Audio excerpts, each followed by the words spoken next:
క్రీస్తునందున్న పరిశుద్ధులందరికీ ప్రభువైన క్రీస్తు నామంలో శుభాభివందనాలు. దేవుని ప్రేమ ఆధ్యాత్మిక కార్యక్రమానికి స్వాగతం. మే 24 కొరకు సిహెచ్ స్పర్జన్ గారు వ్రాసిన ధ్యానం చదువుతున్నాను, వినండి.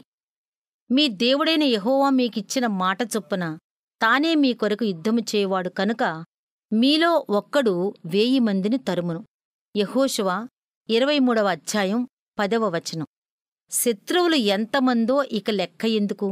అవతల ప్రక్క 1000 మంది ఉన్నప్పటికీ దేవుని తోడు ఉన్న ఒక్క మనిషి వాళ్లకంటే బలవంతుడై వాళ్లను తరిమేస్తాడు.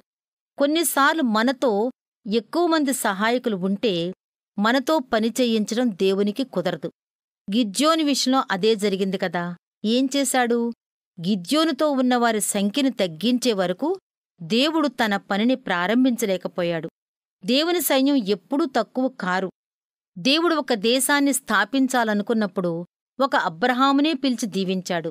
ఫరో గర్వాన్ని అణచాలనుకున్నప్పుడు కేవలం మోషే అహరోనులతోనే పని జరిగించేశాడు. పెద్ద సైన్యాన్ని ఏమీ పంపలేదు. ఒక్క మనిషితో నడిపించబడే సువార్త పరిచర్యలైనా సంస్థలైనా ప్రభువు ద్వారా బలంగా వాడబడుతున్నాయి.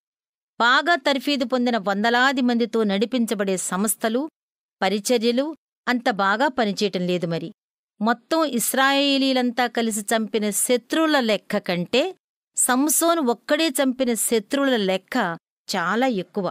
సౌలు తన సైనికులతో కలిసి 1000 మంది శత్రువులను చంపితే దావీదు ఒక్కడే 10,000 మంది శత్రువులను చంపాడు.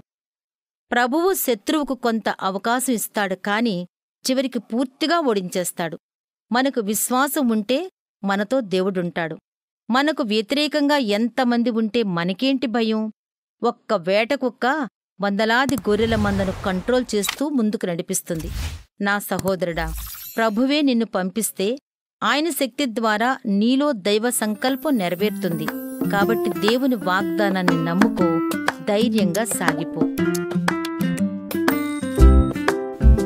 దేవుని ప్రేమ ఆధ్యాత్మిక కార్యక్రమాన్ని చివరి వరకు వీక్షించిన శ్రోతలందరికీ మా హృదయపూర్వక వందనాలు. తిరిగి మరలా రేపటి ఉదయకాల సమయంలో కలుసుకుందాం. అంతవరకు సెలవు. May God bless you. దేవుడు మిమ్మల్ని అందరినీ దీవించును గాక. ఆమెన్.